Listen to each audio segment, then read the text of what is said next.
criação do Comitê de Mulheres da Câmara Árabe foi uma iniciativa muito singular. Nosso objetivo e propósito é aproximar mulheres árabes e mulheres brasileiras, para que elas possam compartilhar experiências, as experiências de inovação, as experiências culturais, as experiências de negócio. Nosso objetivo e ideal é que, nesse comitê, possamos transcender os negócios, possamos descobrir novas culturas, a diversidade, e que esse comitê promova o crescimento mútuo de mulheres brasileiras e mulheres árabes. Criamos esse comitê com o propósito de estreitar as relações entre as mulheres árabes e as mulheres brasileiras, focando principalmente em 3 pilares: desenvolvimento econômico, promoção e intercâmbio cultural, responsabilidade e marketing social. A cultura sempre foi uma via importante de expressão de mulheres árabes e brasileiras. Esse intercâmbio pode e deve trazer experiências interessantíssimas, não somente para os negócios, mas também para o modo de pensar a vida. Esse comitê vai promover e divulgar a participação feminina nos mais diversos setores da economia, da cultura, da responsabilidade social e da inovação. Vamos promover eventos, acordos de cooperação e o intercâmbio entre os países. Esperamos que esse comitê traga muito mais que inspirações, que ele crie a oportunidade de uma conexão verdadeira, muito genuína, entre mulheres de negócios árabes e mulheres de negócios no Brasil. Esperamos trazer histórias de mulheres que nos inspirem, nos façam refletir, nos influenciem a mudar o mundo com nossas atitudes. Essas mulheres vão nos cativar e nos ensinar muitas coisas. UARRE, Mulheres que Inspiram.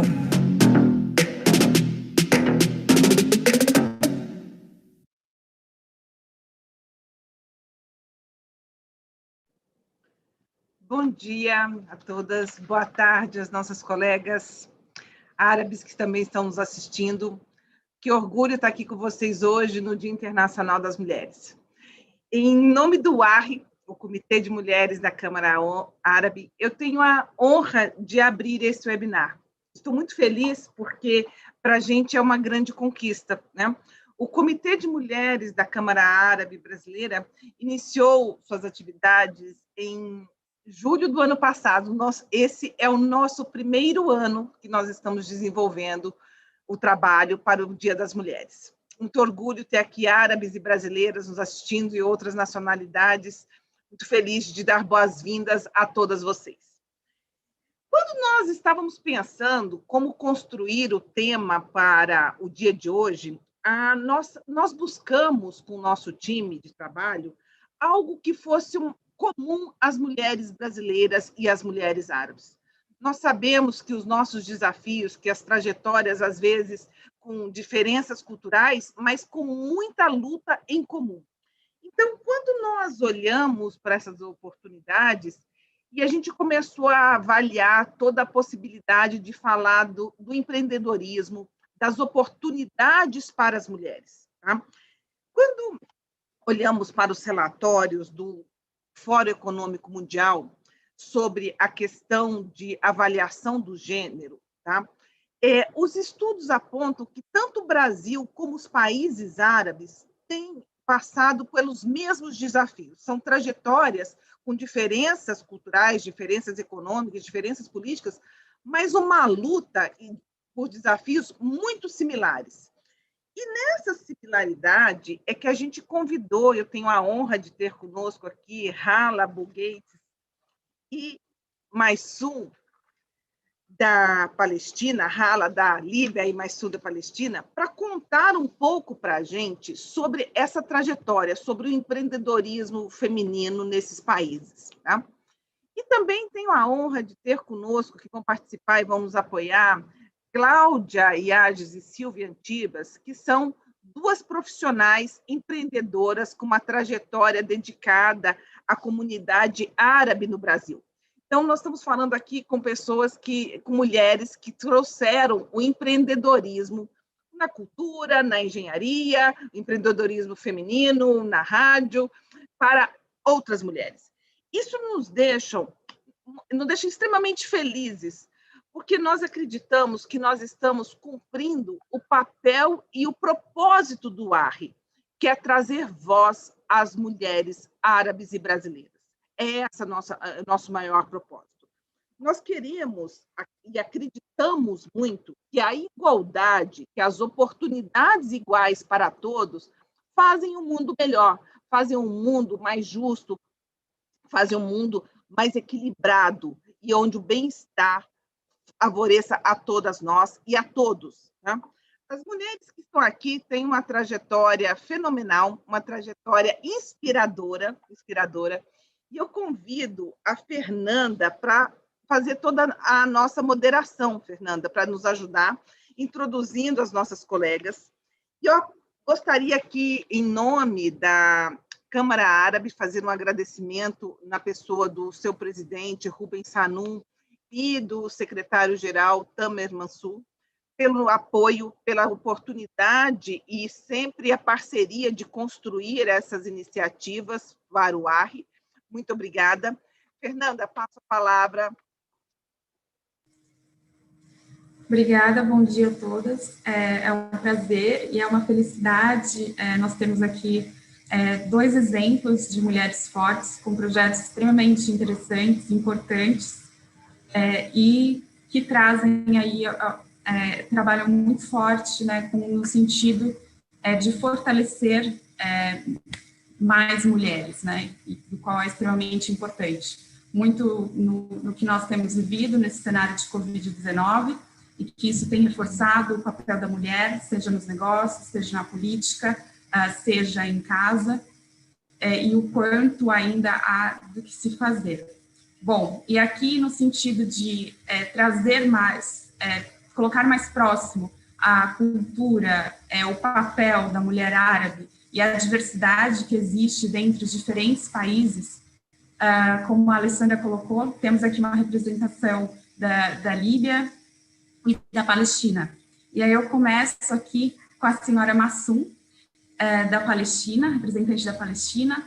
Ela é uma empresária que estudou em Jerusalém, depois ela estudou na Universidade de Grenoble, na França, concluindo suas qualificações em economia na American University, em Washington, e logo depois ela retornou para a Palestina, trabalhando no setor privado, e juntou-se à então recente Embaixada da África do Sul, no país, sendo responsável pela parte de comunicação e comércio.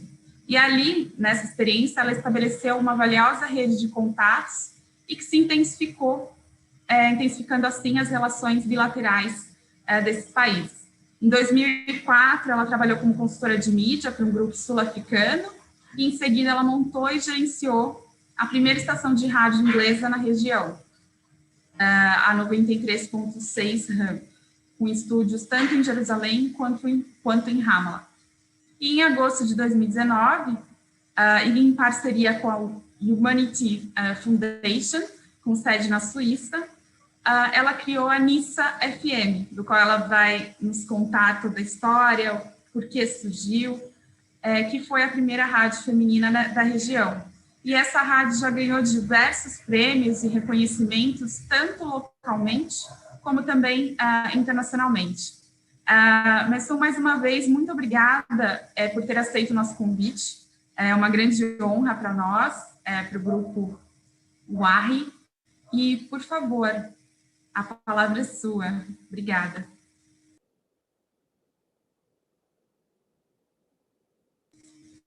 We cannot hear you. You can... Thank you very Great. much for your invitation. It's a very big privilege to be with you today, especially on Women's International Day. It means a lot to me. And as I said before, Brazil has a lot of space in my heart, as my sister lives there and she's been there for some time. So this invitation that comes to me, first time from South America, over the past 10 years, there has been lots of invitations to speak about Nissa FM. Nissa means woman, by the way. And I feel, again, a big honor to be with you on this panel. So if I want to go back to the history of women radio station Nissa FM, it started 10 years ago in June 2010, and with the seed funding from the Humanity Foundation, which is headed by a Swiss entrepreneur by the name of Jan Borstedt.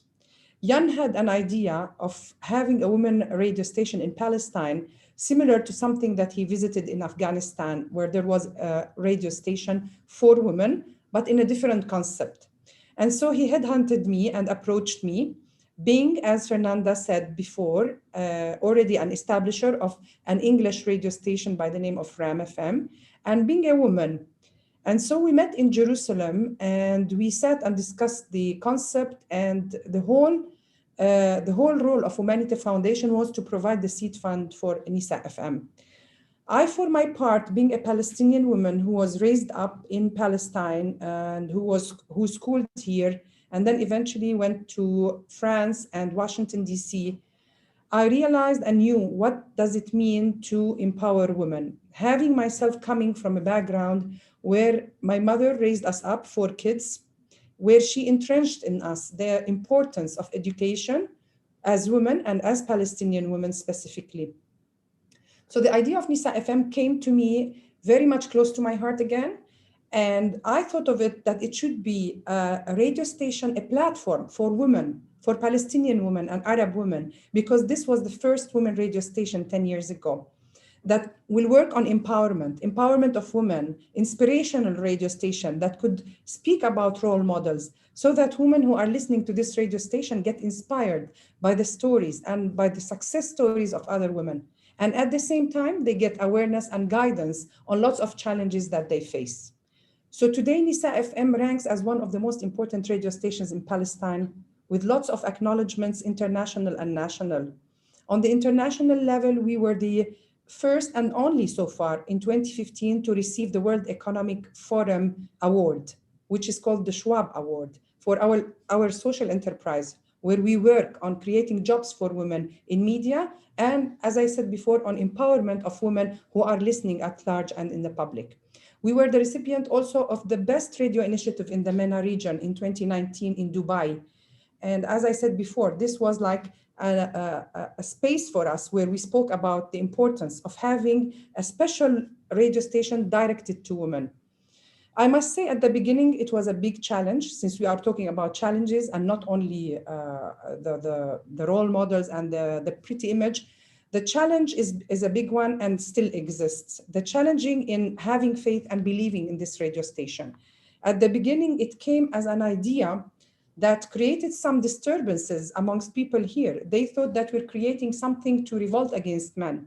But as time went by, they realized that this radio station, Nisa FM, is a credible radio station, which works on social equality and justice in its programming, where we would like to see men and women together in all the fields, whether in the political one, cultural one, economic one, and other. So today, as I said, we rank one of the most popular radio stations. We are very much and have been supported by the official level to support us in terms of license. But as Palestine is a very small market, another one of our challenge is the economic one and the funding. We have over 45 licensed radio stations for a small population in Palestine, around 2.5 million. So you can imagine how many people listen to one radio station. And so the economic factor and the funding factor is another challenge that we face. We are very determined as a group today. Today we had a very special day on the radio station, as it is the Women International Day. We had an open wave where we spoke for continuous hours over Zoom with different players in the Palestinian society on the issue of women elections, which are coming up, and the participation of women, on the economic role, on COVID-19 and the challenges that women faced and its impact on women, on the mental health of women amidst the occupation and amidst the COVID-19. Thank you so much, and I am available for anything that rises up in terms of questions. Thank you.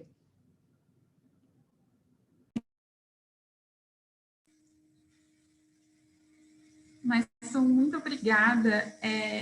Eu já queria aqui colocar qual o impacto que você viu desde a criação da rádio até hoje, né? Qual que é o papel da rádio no fortalecimento das mulheres?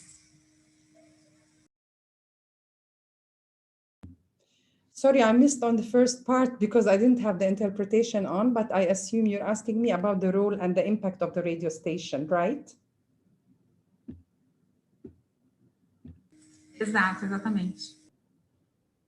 Okay, I'll just put off this. I must say that I lost count, but this is being a bit, to be a bit modest, we have helped many Palestinian women in terms of, I will give a very quick example in terms of economic empowerment, because I am also always a believer that if a woman is empowered economically, she can be empowered on all levels. So we work a lot on that level. So over like 4 or 5 projects, we worked on with women entrepreneurs in Palestine, and we're talking about small to medium enterprises, where we had campaigns for women, online campaigns and FM campaigns for free for their products, and where we also trained the women to speak on air about their experience as women entrepreneurs. So we prepare them to speak on media, we give them airtime, and we had also the advertising campaigns for them for their products, thus encouraging people to buy from them. And we have witnessed an increase in sale in these products based on the women's testimonials. This is one part we have been working on. The other part we have been working on, which is the gender-based violence, which is very common in Palestine, unfortunately, due to many reasons. We have been working closely with women NGOs on different campaigns on this issue, and on pressuring the government in terms of passing the family protection law, which is still not passed in Palestine. And we feel that the work we are doing could advance, along with other women organizations, I must say, and with the Ministry of Women Affairs, can do some advancement on this level. So these are the 2 most important things we have been working on: the economic empowerment, where we worked with international organizations and donors, plus some big companies in Palestine, such as Coca-Cola, where we had few entrepreneurs. We trained them on marketing, we trained them on media, and we had these advertising campaign, free advertising campaigns for their products, and where they felt the impact of promoting their productions and increasing their sales. Muito obrigada. Bom, agora dando continuidade, e claro, daqui já geraram várias outras questões, e acredito que o público que está conosco aqui também tem muitas outras curiosidades, mas agora eu gostaria de apresentar a senhora Hala. A Hala é uma feminista líbia, e ela é fundadora da Jussur, que quer dizer ponte em árabe. Então, da Jussur Center for Studies and Development, que é um think tank que trabalha no desenvolvimento econômico e defende a inclusão econômica das mulheres. E agora, em 2018, ela fundou também a LIP, que é a primeira incubadora de mulheres de negócios em Trípoli. E ela também é membro do Diálogo Econômico na Líbia, que é coordenado pelas Nações Unidas. Hala, muito obrigada, é um prazer tê-la aqui. Novamente, nós agradecemos a sua participação e queremos ouvi-la, por favor. Obrigada. Thank you so much, Fernanda. Thank you for the introduction. I'm so happy to be with all of you here in this very important day. That it's not only a day to celebrate, but it's a day to change. So I'm so happy to be with your audience. I will share the screen if this is okay. Okay, just a second.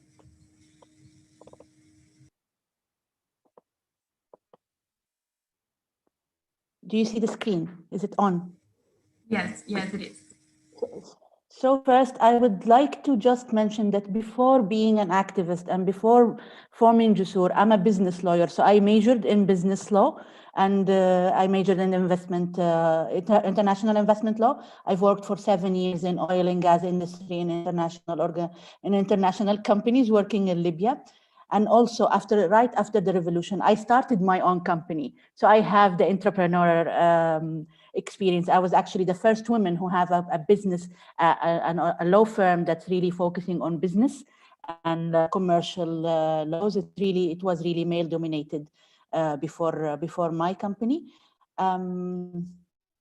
So, and a little bit about me before going to the next slide. In 2015, I, with others, founded Jusur. Jusur, as Fernanda said, it means bridges. Jusur, we founded Jusur in a very critical times in Libya's history. There was the second civil war, and in that period, many women were targeted, especially women defenders. And talking about women and women inclusion was not really popular. So people really talked about this with cautious. But meanwhile, because there was a war, there was a civil war going on. We were witnessing that women more and more taking part of the economics. So they were mainly the main breadwinner, as we call it. And we felt that this is wrong, and we wanted to do something. And that's how, Jusur, we came because we wanted to bridge the gap, and that's why where Jusur came from. So before we go in more details about Jusur, because I assume that maybe some of you doesn't really know the Libyan context and how it started. So before, Libya is an oil country. We are 90% of our revenue comes from the oil. And before that, in the late 50s, when in the kingdom era, most of the work was really, dominated by the private sector. We had some industry going on, agriculture, and so on.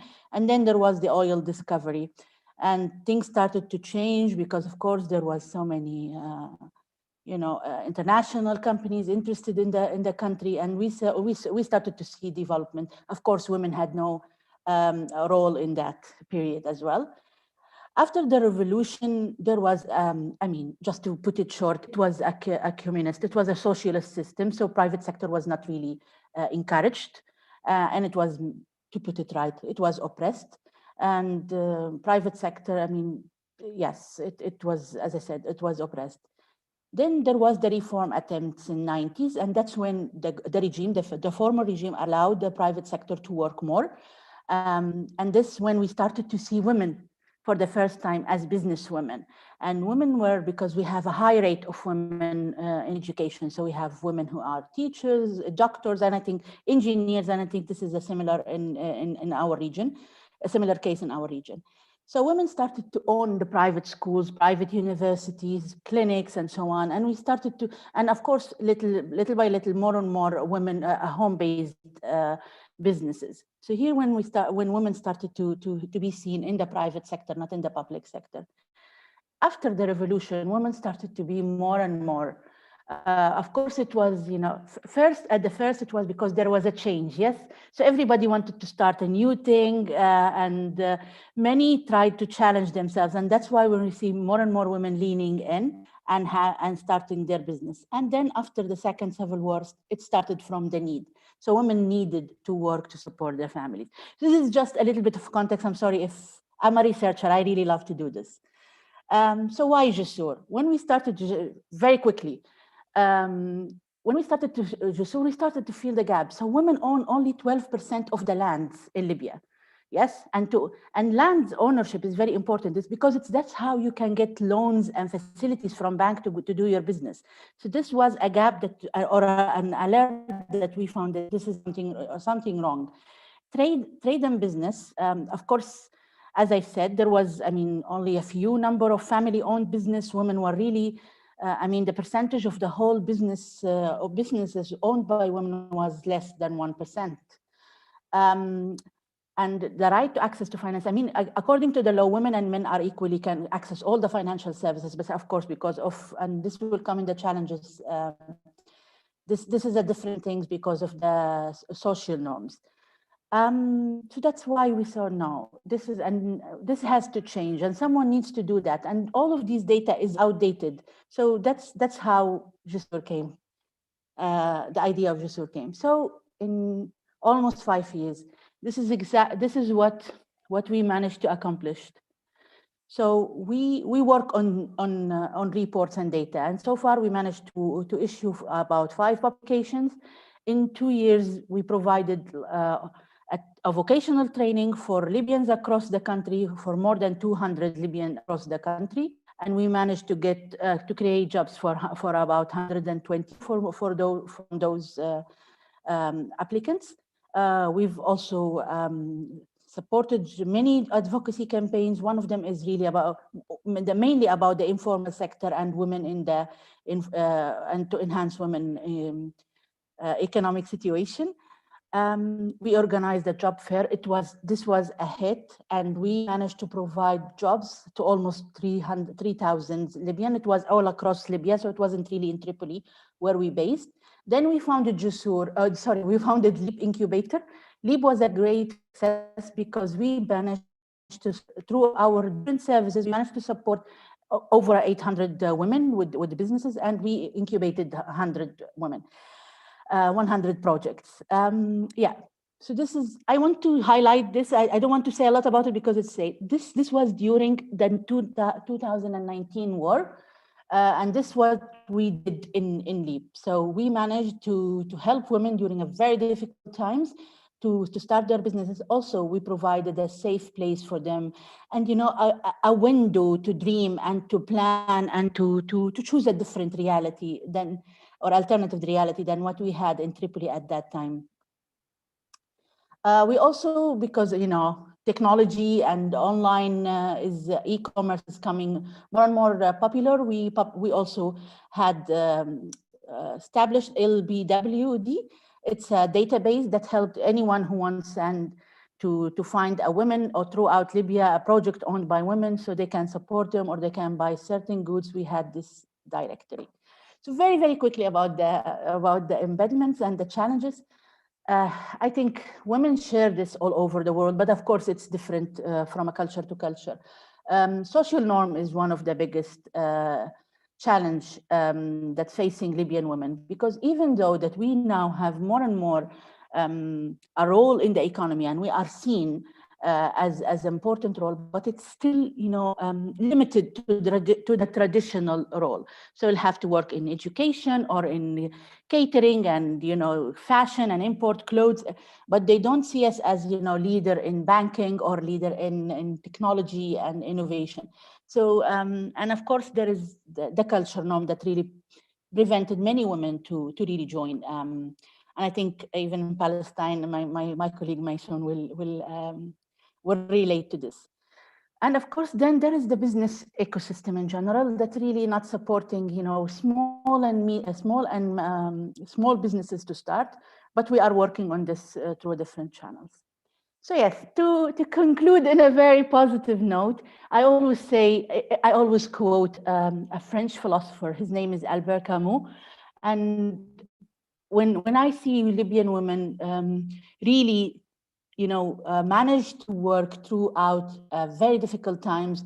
They took the opportunity of the conflict and started and changed the gender norms and started to more and more lean in and have an active role. I think I like to call them the invincible summer that came despite the winter around us, despite the difficulties. And I think that more and more, we should build on that, and more women will have to lead in the economic sphere. Yes, so in that I will conclude, and sorry if I took more time than I should.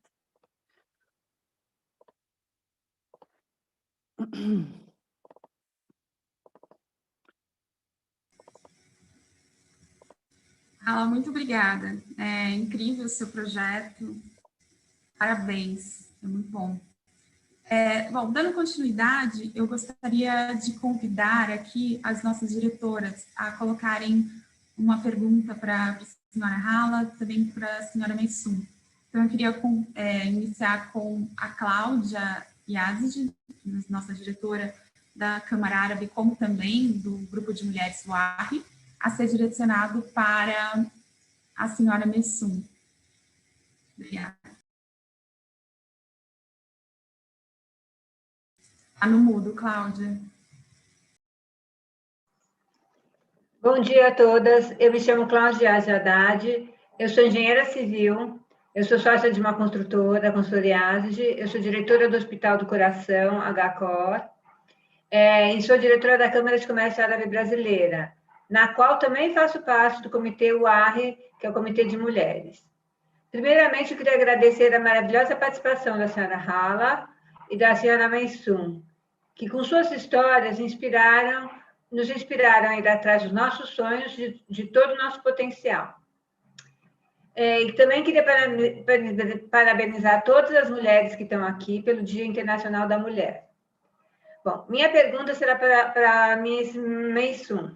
Aliás, eu gostaria de fazer milhões de perguntas para ela, pois fiquei admirada com sua trajetória. Mas vou tentar limitar minha pergunta a 2 perguntas.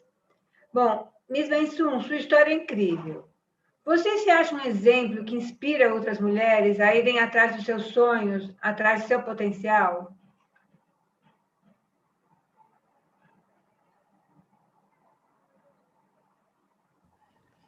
Thank you very much, Claudia. Really, I am flattered to be a role model to other women. As much as I would love to, yes, I think I am, or I have been a role model amongst the team that I work with. But I must say also that there are plenty of role models in Palestine, because Palestinian women are, in general, very strong women and very determined women. They have been able, through difficult circumstances, to establish themselves. And I feel that my story could not be so different from others, but maybe I came to the fore thanks to many things around me and many things that helped that I became well known. But this project, again, this project is very unique. It's the first to use media and radio to empower women. It is when we talk about radio, everybody thinks radio is obsolete. Radio is no longer popular.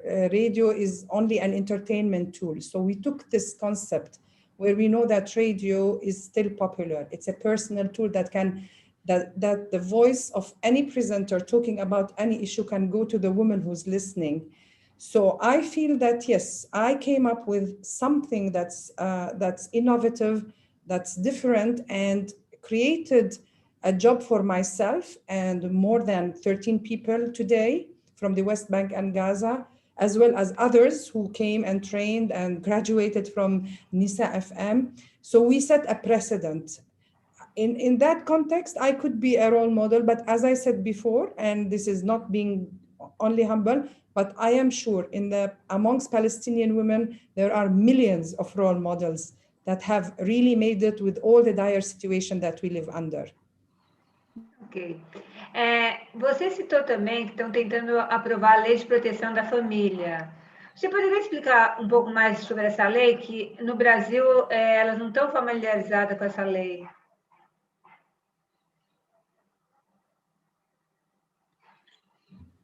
Yes, the family protection law that we're trying to pass right now is to give more strict and more and firmer judgment to any man or any person that can hurt a woman. Sadly, nowadays, maybe you have heard, but there has been the issue of a woman who died 2 years ago, who was killed by her family, and her name was Isra Ghreb. So last month, the people who committed this crime were released from prison and they were exonerated. So the family protection law that we're trying to pass is to annul an old law, which is very insignificant and which is very unfair to women when they are exposed to violence, and replace it with something that can give the women their right when they are exposed to murder, violence, and not only women, kids as well. So this is the law that we are trying to pass, and a law that can protect also women's rights, civil rights. And we hope that eventually something would happen, because at least right now there are many people who are supporting it with the Ministry of Women Affairs in Palestine.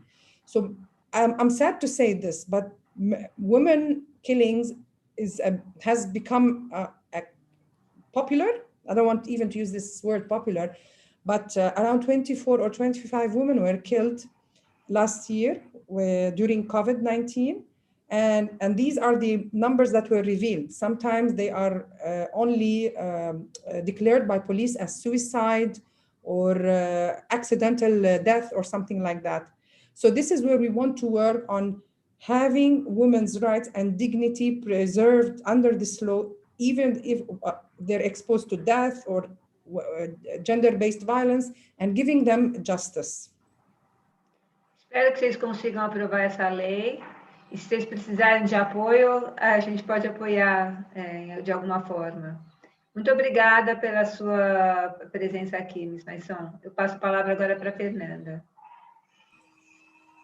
Obrigada. E agora eu gostaria de convidar a Silvia, que é nossa diretora aqui da área cultural e também diretora do ARRE, para colocar aqui a pergunta à senhora Hala, por favor. Bom dia a todas. Muito obrigada por por estarem aqui com a gente. Eu gostaria de agradecer muito a presença de duas mulheres interessantíssimas e inspiradoras que trazem experiências de países tão diferentes aqui do Brasil. Isso desperta um grande interesse pelas suas experiências nos seus países. Hala e Maisson, muito obrigada e parabéns pelo Dia Internacional das Mulheres aqui participando do nosso evento. Eu sempre costumo falar que não existe uma mulher árabe, né? Existem várias mulheres árabes, são mulheres completamente diferentes, cada uma com influência da sua região, cada uma com a sua experiência, e de regiões totalmente diferentes do mundo. Então, a mulher, obviamente, a africana da subsaariana não é a mesma da Líbia. A mulher do Golfo é totalmente diferente da mulher do Oriente Médio, quer dizer, cada um tem sua experiência e sua vivência totalmente diferente da outra, influenciados, inclusive, por muitas questões locais, né? Então, não existe uma mulher árabe, existem várias mulheres árabes com experiências de vida diferentes, histórias diferentes. Vocês vêm de país que tem experiências de violência, de guerras, e aqui no Brasil, de uma certa maneira, também a gente está lutando contra esse tipo de experiência com as mulheres brasileiras. Obviamente, são contextos diferentes, cada uma luta de uma maneira, e cada um tem uma história diferente, mas enfim, a vivência de uma mulher é exatamente igual, vamos dizer assim, dentro das suas comparações, cada um na sua vida. Eu queria saber, Hala, se você acha que essa experiência que você teve que você tem na Líbia, poderia trazer inspiração para mulheres brasileiras, e se a gente poderia fazer, de repente, eventualmente, projetos juntos que pudesse desenvolver e patrocinar eventos para mulheres brasileiras e líbias.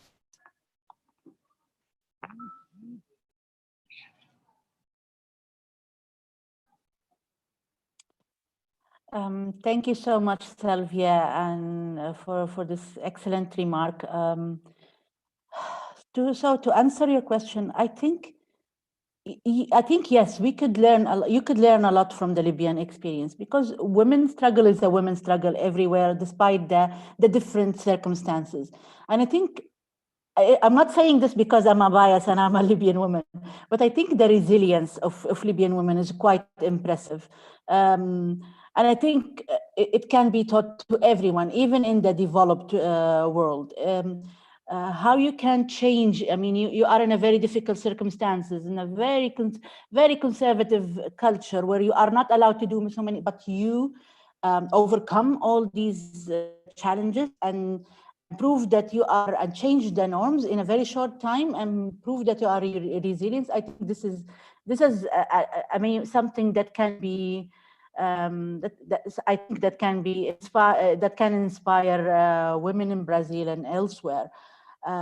Especially, you know, that Libyans before the revolution, we were very, I mean, I was like, I don't want to say this word, but we were very passive. It was very relaxed system. And to change only during 10 years, I think it's quite impressive. And I think, yes, I think Libyan women,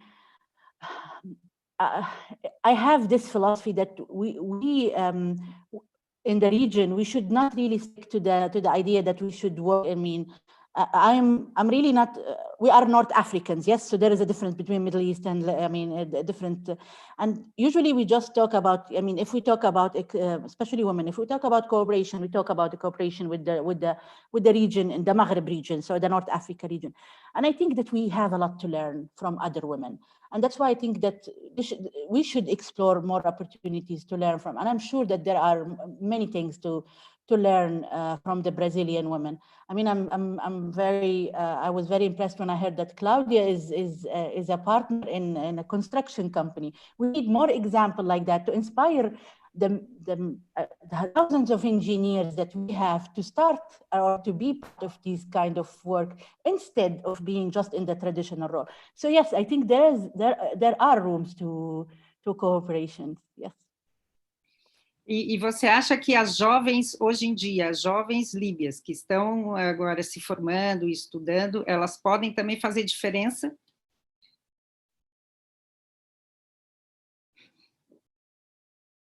Sorry, I was lost in translation. Could you please repeat the question, Sylvia? Sobre as jovens líbias, as moças, que se elas podem fazer diferença, se elas estão já entrando nesse caminho de luta.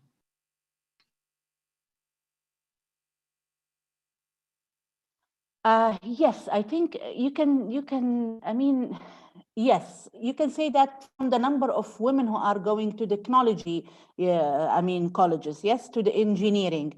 You can see that, I mean, if you go to all of these, you know, science fairs and, you know, the hackathon and all of these, you will see women there presence, and they are very strong and very competing. So you can see the change. They don't want, they don't want to be stuck in the traditional role, and they want to compete with the other world. So they are now, you know, with the internet and social media, we are really close and very connected to each other.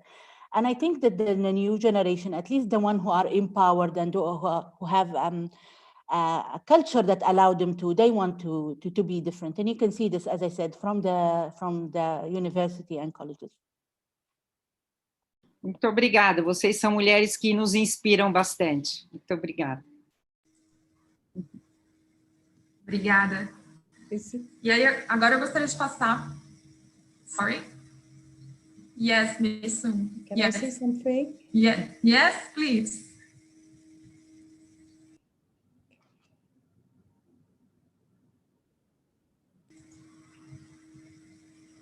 Please, Miss Sun.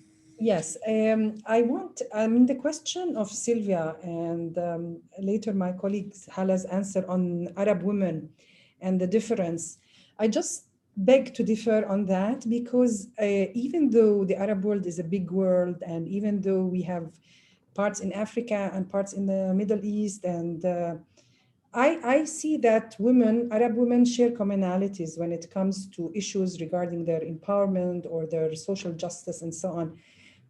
All of them, they share the same thing, a patriarchal society where the man is the decision maker. And this, of course, hinders lots of the advancement of women. Besides that, we have, in most of the Arab countries, I don't know, Hala, maybe in Libya it's different, but I see laws everywhere we go, laws that also prevent women's advancement, whether in Abu Dhabi or in Jordan or Palestine or Egypt. Excuse me, there are always laws inside the constitution that don't give women their rights, basic rights, like maternity leave if you're working in a private sector. These things, I mean, the Arab world share this commonality when it comes to women. I just wanted to highlight that. And globally, I think all women share the same commonalities and challenges in terms of access to senior position in economics, also in terms of GBV. We find all over the world, in Europe, high rates of gender-based violence, in France, in the UK, in Palestine, in all the countries. So this is what I wanted to say. I wanted to say that I see that women, they share, having established this radio station and having spoken on many seminars and even radio shows, I feel that women in general have lots of commonalities, and even in the Arab world, they do have the same thing. Thank you.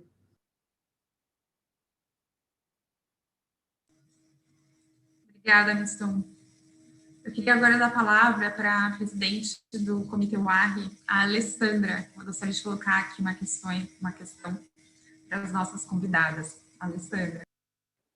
Em primeiro lugar, encantada com as histórias. Me sinto muito inspirada de ouvir a Hala, de ouvir a Maisum, com tantos desafios que eu acredito que são desafios que acontecem também no Brasil, né?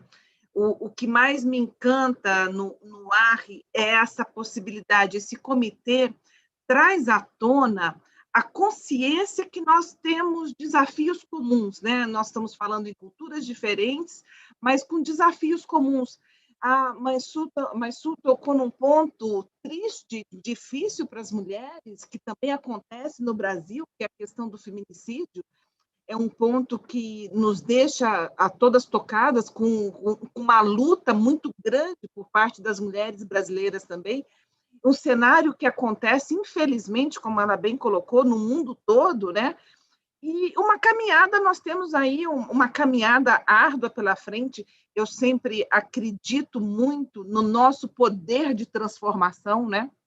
Quando eu vejo as iniciativas da Hala e da Maisum como exemplos de iniciativas não só para empoderar, mas também para capacitar, para dedicando o seu tempo, dedicando caminhos novos para jovens, para as outras mulheres, isso é muito estimulante, isso é olhar para o mundo melhor, é olhar que a gente está fazendo a diferença e está tendo uma contribuição. E aí eu queria perguntar para vocês duas, que eu acho que o mundo está passando por uma transformação difícil nesse momento, e, de um lado, com desafios sanitários, desafios humanitários difíceis impostos pelo Covid, né? De outro lado, nós estamos aqui frente a uma aceleração digital também importante, que a gente não pode esquecer, né?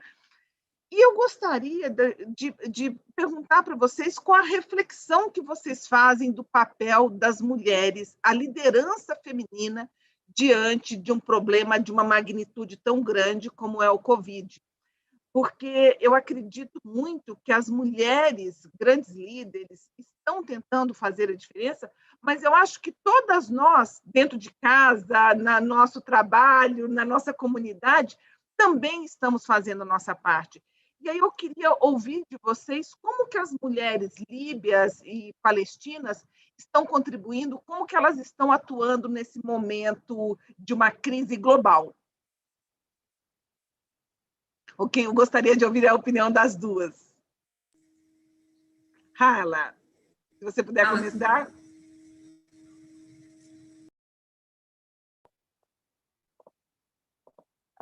I agree that, you know, that's why I think they call it the invisible pandemic. Yes, it really had a very strong impact on women, and I think this will be revealed more and more in the years to come. What we witnessed, and I'm publishing a research soon about this. What we witnessed in Libya is that we had some regression. So women really somehow, you know, most of the, at least in our region, women started to take the burden of the household care, the sanitation, education of the kids, in addition to work in addition to her work that she's doing especially in this difficult time where you cannot really stop working. But I think that, as you mentioned, the female leaders, I think they really set a good example. Yes. So leading with empathy, leading with the women values, so leading with empathy, leading with care.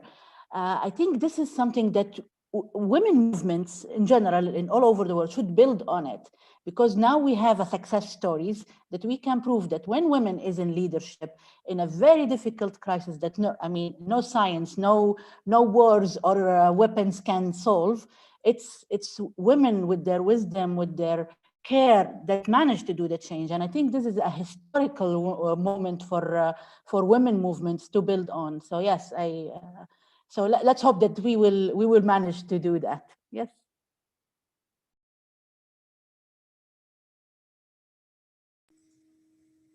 Obrigada, Hala. Maisum, por favor. I think exactly like Hala, that the COVID-19 has impacted women in Palestine more than men, because first of all, there has been loss of jobs, and the women were the sacrifice in that sense. They were the victims, let me say, and the double role that they've been playing in this crisis, meaning that attending to their homes as housewives, attending to their kids' education, plus attending to work outside, I mean, those who were lucky to keep their jobs. But definitely the women has paid a dear price in this COVID-19 crisis. And also in terms of sanitation, I must say that women also faced possibly more challenges than men in this regard. Now, the International Women's Day, the UN Women's, slogan this year is leadership, women leadership. And what we sensed through our media follow-up with women during COVID-19 is an increased role in the emergency health committees in villages and marginalized areas, where health services could not reach them in Palestine for all the different reasons, whether occupation, roadblocks, or that the ministry itself cannot reach these places. So there has been a leadership role there amongst these medical committees or medical unions, where we saw a female role arising as opposed to men. So in my opinion, this is a very good point. This is a very good time to work on leadership of women in terms of crisis, where we can spot spot the good points or the adequate points where women can excel and can lead the way with men in order to make these changes in an era where we have, I mean, in Palestine right now, we have a very, very bad situation in terms of vaccines, health situation, we have a lockdown and so on. And I see that women's role here is very much needed, not only in the medical field, as I said before, but it also could be in the political field, in the decision making. We have also elections coming up in Palestine after so many years. So we'd like to see more involvement of women in this regard. So this is how I see the leadership developing in a situation like this with Palestinian women. More political participation, more formalizing their involvement in the medical level during COVID-19. With regards to the digitalization and the acceleration, and I mean, this is a very big challenge and a very big problem around the world. Nobody is able now to cope with it. I mean, I myself have big problems with my son who is studying online all day, and he himself cannot absorb all the things and have problems getting all the information and concentrating like other kids in the world and at his school. So this is a big challenge, in my opinion, and I really would like to see maybe in the IT sector, women being more involved, because it's still dominated by men, where we can teach more women and girls on coding and having more to do with the digital era that we have moved to, the fourth industrial revolution. It is upon governments and upon civil society here in Palestine, at least, to start doing something in this regard. Thank you.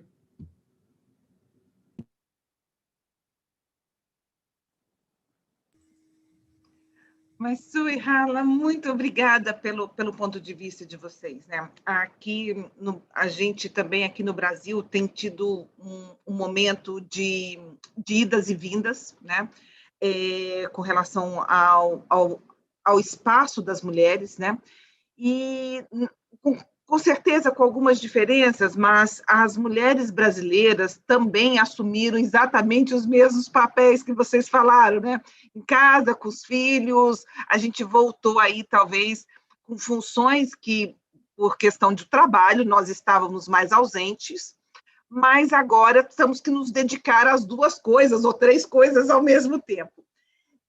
Essa experiência, e aí eu acho que nós, mulheres, temos essa capacidade, né, essa multitarefa de olhar as coisas em aspectos muito variados e aspectos multifacetados do mesmo problema, ao mesmo tempo que cuida do filho, cuida do marido, cuida da casa, cuida do trabalho. Nós não deixamos de trabalhar nenhum dia durante a pandemia, graças a Deus, Mas eu fico pensando que, além disso tudo, nós temos que avançar muito nos direitos para todas as mulheres.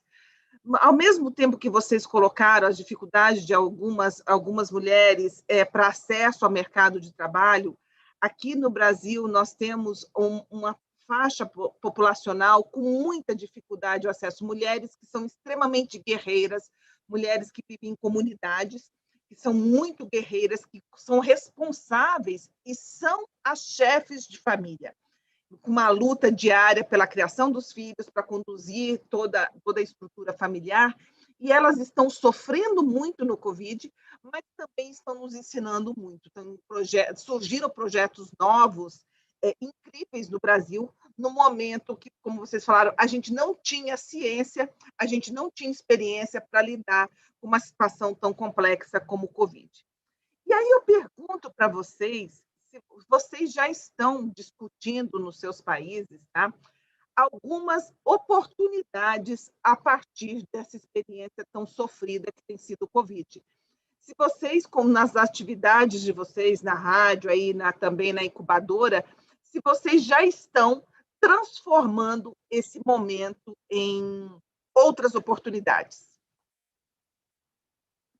Hala, se você quiser começar.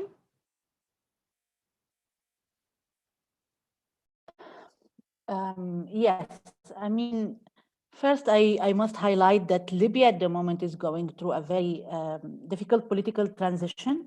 So we still have political, peace talks ongoing and so on.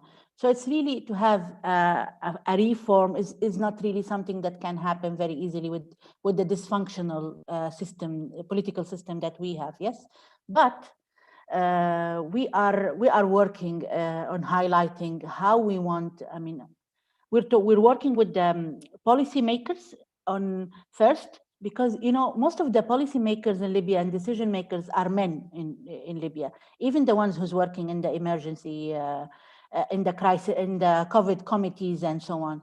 So you need to make them understand why the conflict, why the crisis, why COVID is affecting women differently, and how the pandemic is affecting women differently than men, because most of them are ignorant. They don't see the difference. They say when I talk to them, they tell me, Hala, for God's sake, it's a pandemic. And I told them, yes, it is pandemic, and it's affecting us. It's something that have an effect on women different than men. So what we're doing now is we're trying to push. We have now a case study to prove that the system is not working for women. The system is not supporting women. And we are trying to build a case that how we can advocate for a better system in Libya, because this can be a lesson learned. Nobody knows how long this will remain. And yes, so I think that's what we are doing at the moment. Also, we have, as most, at least in the region, we have a big technology gap, gender technology gap. So, there is so many data about this. So women uses laptops and computers, and they have ICT skills much less than men. Yes, they have more and more. Most of the women have access to the phone, but not all of them have smartphones. Yes, and even if they do, they don't know how to work through that. So I think there is also that's what we're doing at the moment in my organization, is to help the projects that were working with us to adapt to the new change. So how can you do the marketing or your sales through using technology? How you can do this through that without the physical interaction with your customers. So that's how we are trying to somehow, at least the people who are beneficiaries from our service, the women who are benefiting from our service, to adapt to the new style. It's a long process, but it's working, I hope.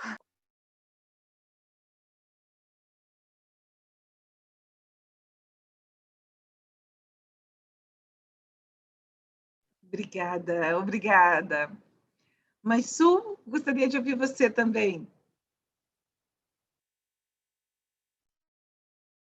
Yeah, for us in Palestine, it's a big challenge. COVID-19 hasn't been good on Palestine, the whole world, but possibly specifically, and as we live in a special situation, Again, we have an occupation and we have a pandemic. And in all honesty, I have not sensed on the formal level, with which I also have good relationship, whether government or Ministry of Women Affairs, that there is this thinking that we should build on this situation and take advantage and probably do something better for women. It is a very, we are still under emergency situation, as I said earlier. We still have lockdowns. People are only worried about the health situation right now and the economic situation, which could lead to total collapse. Israelis control the vaccine inflow to Palestine, and the Palestinian government itself is not able to provide for all its citizens. So the priority right now, it seems, is an instant one. How can we overcome what we are living under, men and women? For me, I will look at it on a micro level. In my radio station, I have decided, and I've discussed it with my team, we've had enough 1 year and possibly more of negative news. We've got enough of a flow of information that could really put you down rather than pull you up. So with our modest means, we decided that we are going to shift towards something that could give people, listeners, women specifically, some positive feeling, help them through the projects that we implement. For example, we are going to do something with the support of the French government coming up. So there I can sense and I can make a difference, taking advantage of this situation, trying to build a positivity in terms of the flow of information that comes, because this is the age of information, controlling the negative things that are coming, maybe if not on the policy making level right now, just on our micro level to do these things, along with some women, non-governmental organizations, women organizations, and other partners.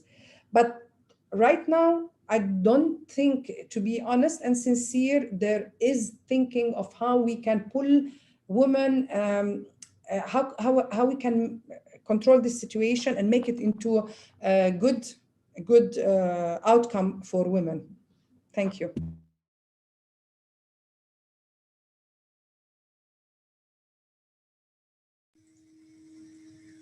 Muito obrigada. Eu estou extremamente feliz e falo aqui em nome, né, da Câmara. Acho que é um momento extremamente oportuno, hoje, Dia Internacional das Mulheres. Essa questão, né, do Covid também, eu acho que o que nos trouxe, né, no decorrer desse último ano é mostrar que trabalhar em parcerias, né, sempre nós tentarmos cooperação, projetos conjuntos, é isso que vai nos levar a um desenvolvimento econômico sustentável e que ele é inevitável, é necessário, né, para que nós possamos crescer de uma maneira oportuna para todos, e que também temos aí um desafio dessa questão do digital, da inovação, né, que veio para ficar, e como nós podemos levar, e como vocês bem colocaram, principalmente para pequenas e médias empresárias, empresários, para as populações que não estão nos grandes centros, né? E essa é uma realidade de todo mundo, né? Então, o que vocês trouxeram aqui, toda a história é extremamente importante, né? Trazer essa consciência também da realidade nos diferentes países árabes e países que vocês representam e que muitas vezes não estão tão próximos aqui da realidade brasileira, mas que sim, são muito, tem as suas semelhanças, né? Somos muito, temos aí muito a compartilhar, eu diria, né? Bom, pensando nisso, eu queria somente pedir, né? Pensando num futuro, né? Em poucas palavras, se vocês pudessem trazer aqui para nós, o que vocês desejam, né, para essas mulheres, a partir do trabalho de vocês, de toda a experiência e história que vocês nos trouxeram? Como que vocês veem esse futuro? O que vocês almejam para essas mulheres? Fernanda, eu vou pedir licença e também vou pegar carona na sua pergunta, porque tem muita gente perguntando no chat. Como que vocês estão vendo, pensando nesse futuro que a Fernanda colocou, a questão das novas gerações, dos filhos? Tem uma tendência de mudança? O que vocês ouvem dos seus filhos, da nova geração, para esse futuro, junto com essa pergunta que a Fernanda trouxe? Estamos tendo várias perguntas aqui no chat também. Vamos tentar fazer algumas, gente, não são todas.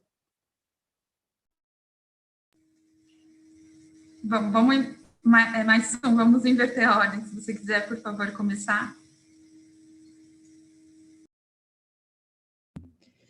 Yes, I mean, for the future, I would like to see us giving more tangible results and impact for Palestinian women in terms of achieving their rights, achieving their economic independence, and being able to have a louder voice in the society and on the political arena. So this is the future I look at. In terms of the other part with regards to children and what was exactly, how do they look at the future? Is that what you wanted me to answer? Please, if you can tell me exactly again. Na verdade, a pergunta foi de uma pessoa que está acompanhando com a gente, tá?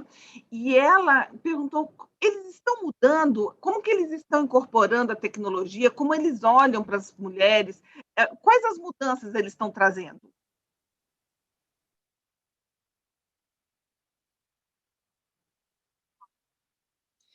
The younger generation in Palestine is a very ambitious one, whether in the West Bank or the Gaza Strip. It is a very entrepreneurial society. I think the younger generation sees the opportunities of jobs in the formal and private sector as diminishing, and they are coming more and more with their own ideas and with their own entrepreneurial spirit. Having said that, I think, and we all know in Palestine, that this young generation needs lots of support on the governmental level in terms of finance, in terms of connection, in terms of visibility, and in terms of networking. So I believe this is what the Palestinian young generation is looking at. And the way I look at it, highly intelligent, highly motivated, highly entrepreneurial, but need the right circumstances and the right support and funding, and of course the end of occupation, in order for them to succeed and really put a print on the ground for what they're doing. Thank you.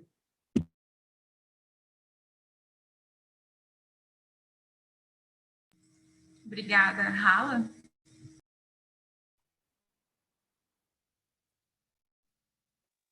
Sure. So with regard to the question for the future, how I see the future, I really hope that Libyan women will start to know their worth in the Libyan state building phase. Yes, and I imagine, I mean, it's like a John Lennon song. Yes, I really imagine women stepping forward from being the unknown soldiers, the one who are doing everything, to really being the warrior in the light. So people will understand their word. They will stand their part of the equation in the development of the country.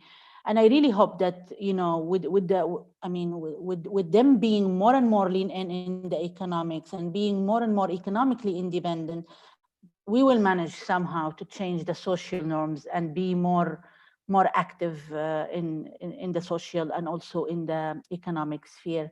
With regard to the children, unfortunately, I don't have any, but I work with a lot of them. We do some, you know, young women clubs.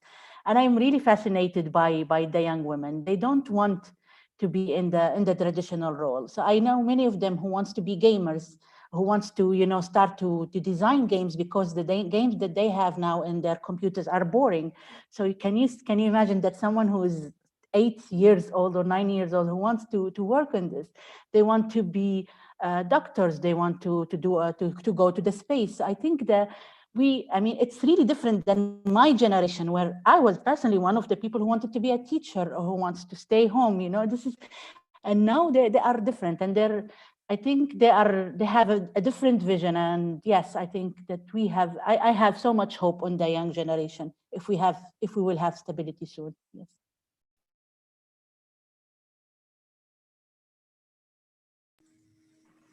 Muito obrigada. Bom, infelizmente, Cláudia?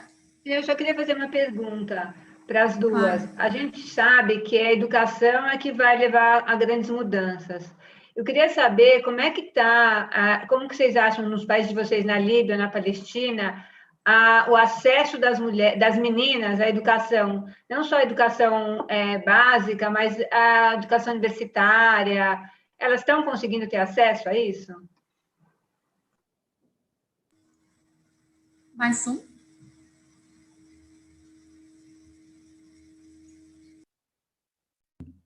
Can I? Oh. Yeah. Now, with regards to Palestine, education is a very important thing. I mean, the Palestinian society, whether boys or girls, is very highly educated, but more so the girls. We see lots of women who have graduated from university and higher education exceeding the percentage of men. But unfortunately, the obstacle comes with their access to the market. I mean, to the jobs, to the employment sphere. So when it comes to education, I can say that the Palestinian society is very educated. Girls and boys go to school. Girls go to school with not a big dropout as boys, and access to higher education is higher amongst them. But the challenge remains, as I said, when it comes to the job. With regards to the curriculum, if I want to go deeper in terms of education, the Palestinian curriculum is not, I would call it like mediocre. It's not based on analysis, more it's based on information and how you just write this information when you sit for your exams. This is in terms of schools. In terms of universities, we have good universities that stand out in the Arab world, such as Al-Najah University in Nablus, Birzeit University in Ramallah, and we have all fields, lawyers, we have doctors, and so on. But I want to say, because earlier I was on a discussion with some of my colleagues in a certain group, we were thinking, because there's a World Bank webinar, what could be the biggest challenge for women? And some were saying education, and I said not education, because we know academically Palestinian women are very educated. But if I want to separate education, the word education, from the academic life, like education, I'm talking about education at home, education how you perceive things, education how you educating your kids on women's rights, for example, which I work a lot on. We have a lack there, if I want to talk about non-academic education.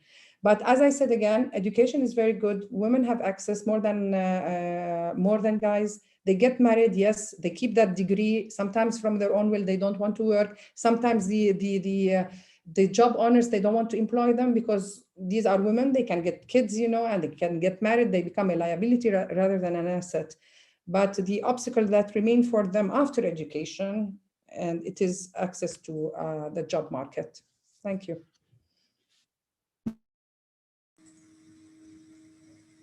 Hala? Yeah. So yes, so as we mentioned earlier, you can see that there is a big similarity between the Palestinian and the Libyan education sector, yes. Actually, but we don't really have good universities. So the whole education system really needs a reform, and it needs to be modernized, if I may say. It's very old school system. And we require more and more work on our education system. Similar to the Palestinian case, women are actually they are more than men in the education, especially in the higher education. We have many women, but when it comes to the job market, things will start to decrease, as sometimes it's for personal choices. Women will choose to be at home with their kids, or for family restrictions. But I want to say that we noticed that with the conflict and also with COVID, I mean, in COVID, everybody's home, so it's good. But in the conflict, there was a tendency of, dropping girls out of school. because they are, it's because we have the problem with, especially when it comes to rural area and where there is no so much security, they will restrict the movement of women. And we saw that many young girls and students, they will just drop out from school because in fear of their security. And I think this will have a backlash in the near future. And as I think Mason adequately said, we even in the current curriculum that we have, we don't really, it's a patriarchal curriculum, if I may say. So we don't show women in a way that women is a partner with men and women is strong and women can be a doctor. Always the woman is the mother who's cleaning, or the girl is the one who's helping her mom because this is how obedient girl. So we really need to mainstream the gender, into our curriculum in a way that we show that there is a gender equality and women can be capable. So this is a challenge that we really need to work on when the time is right. Yes. So I hope I answer your question. Yeah. Perfeito. Muito obrigada. Infelizmente nós estamos chegando ao final desse bate-papo e de tanto aprendizado, acho que veio aqui para nós. Eu quero agradecer muito. Espero que esse seja o primeiro de muitos encontros, de muitas conversas, seja para futuras parcerias, para novas conversas com brasileiras e também com outros países árabes aqui. Bom, e para fechar, eu gostaria então de convidar a Alessandra, presidente do Grupo ARRI, por favor. Em primeiro lugar, muito agradecida a vocês, Hala, Maisu, pela troca de experiência. Nós acreditamos no ARRI que a consciência, que trazer à tona a voz das mulheres é que vai fazer a grande diferença. Então, brasileiras e árabes têm lutas comuns, têm desafios comuns a serem perseguidos, uma trajetória de aprendizado mútuo também, que a gente, nessa troca de experiências, talvez a gente possa somar esforços e conseguir novas conquistas para todas nós, né? Fiquei muito feliz de ouvir vocês, no Dia Internacional das Mulheres, trazer problemas genuínos, problemas que são do nosso dia a dia, e as experiências, como nós estamos enfrentando isso tudo e superando. Uma caminhada muito, muito bacana ouvir vocês, muito orgulho de ter participado desse bate-papo. E eu gostaria de ter a oportunidade também de agradecer às nossas diretoras que somaram conosco. Fernanda, muito obrigada. A todas as mulheres e homens que estão nos assistindo, eu tenho a honra de aqui poder agradecer, em nome de todos. Eu vou agradecer ao senhor embaixador, o senhor Alessandro Candeias, embaixador na Palestina, que está aqui conosco, nos deu a honra da sua presença. A senhora Fátima Rachid, presidente do Conselho de Cidadãos da Palestina, muito obrigada por estar conosco, né? Mônica Rezec, do Grupo de Mulheres da Argentina, GEMA, que também é um grupo que está participando conosco, tá certo? Nós tivemos tunisianas aqui conosco, também nos apoiando, de companhias de trading, tá? O senhor Michel Alabi, que para mim é um professor, foi quem muito me ensinou do mundo árabe, está conosco. Eu tenho a honra de ter aprendido com o doutor Michel, fico muito feliz de ter o senhor conosco. E sempre, eu digo também os homens, porque acredito que aqui nós também temos muitos apoiadores dessas causas participando. Em nome da Câmara Árabe, eu agradeço muito a vocês, em nome do ARRI, e eu faço aqui uma menção especial à sua irmã, que esteve conosco o tempo todo aqui, acredito que ela está no Brasil, me senti muito honrada de ver os comentários dela aqui, ela está nos assistindo, quer dizer, mais uma vez a gente vê que nós temos laços tão próximos, mulheres árabes, brasileiras juntas, fiquei muito feliz em ter sua irmã conosco aqui também. Em nome do ARRI, eu agradeço à presidência da Câmara Árabe, ao senhor Rubens Sanum, ao senhor Tamer Mansur, que é o nosso secretário-geral, por esse apoio, e espero que a gente continue juntas, trocando ideias e trocando projetos. Eu convido a todas vocês a conhecerem o ARRI. O ARRI é essa nossa filosofia. e o ARRE é inspiração, mulheres que inspiram, mulheres que estão fazendo a diferença, e é isso que a gente quer estar juntos. E se eu pudesse, eu daria um abraço a todas vocês, um ótimo e um feliz Dia das Mulheres para todas vocês. Muito obrigada. Fernanda, não sei se mais alguém quer comentar alguma coisa. Rala, Mansu, só quero agradecer. Lembrando também a Mônica do IT, né, que também é um parceiro nosso, ela colocou que está aqui presente também. Muito obrigada. Bom, Mônica, que bom. E, enfim, só tenho a agradecer. Não sei se Rala, mais se vocês teriam alguma palavra final para colocarem. Mais I just want to thank you very much. It's been a real pleasure and a very nice panel. Again, I look forward to possible collaboration in the future between us women in the Arab world and in Brazil. And have a good day. I know that for you now, our day is nearly finished, but have a wonderful Women's Day. Thank you again. Yes. Likewise, I thank all of you. I really enjoyed the discussion, and I really I'm looking forward for more discussions in the future. And finally, I will just ask you to choose to change and dare to change, and we can do it. So thank you, everyone. Muito obrigada. E um excelente Dia das Mulheres. Obrigada a todas. Obrigada, um ótimo Dia das Mulheres.